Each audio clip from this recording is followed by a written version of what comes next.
Hi class, for this next assignment, what you're gonna do is you're gonna design your own shop using 4 pieces of graph paper or copy paper that you tape together. Now, when I retire and hopefully buy a new house, I'm more concerned about, well, do I have a shop? And if I do, how would I lay it out? So this is kind of like my dream shop. What would I have in it? Where would I put it or put the tools? And how would I lay it out? So this is what you're gonna be doing. So you're gonna start out with 4 pieces of graph paper, copy paper, and just use masking tape, and you tape it together. Make sure that the grids are lined up. And when you have that, this will be the back part of the drawing because you don't want the tape to be in the way when you're doing your drawing. Now, when it's time for you to start choosing your tools that you want to use, I'll have a worksheet with several tools written down so you can pick and choose what you want. Now, it's going to be up to you to kind of figure out or look up what the top view of those tools look like. I have been working with these tools for a long time, so I kind of have an idea of what they look like from the top. You may not. You can always get that information on the internet. So when you lay it out, I'm going to start with the table saw. And I think the table saw is the most important tool in a shop. It can do so many things. You can rip with it. You can cross cut. You can create dados. You can clean up rough wood. You can do a lot of things with the table saw. So I'm going to start off with the table saw, and we'll go from there.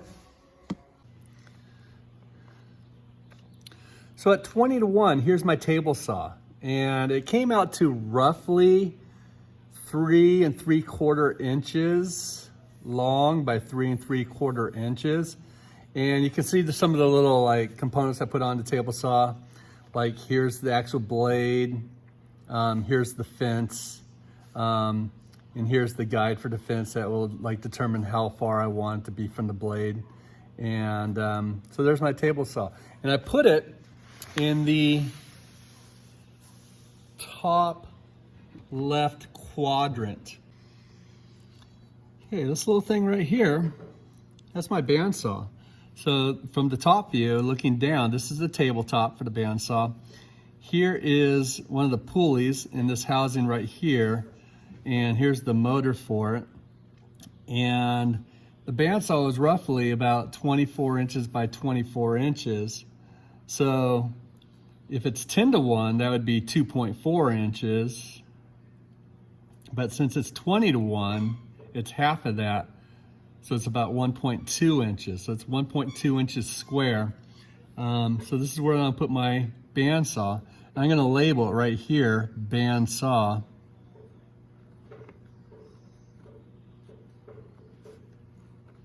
It's kind of hard to tell what it is from the top view. Until now. Do a nice job with your writing as well. So now I have my table saw, my bandsaw.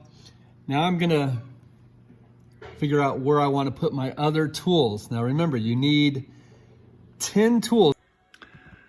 Okay, so this is my finished drawing. And as you can see, I'm gonna pan down on it. I start off with the table saw, and what I want to make sure is that there's enough room so that I can navigate around the table saw.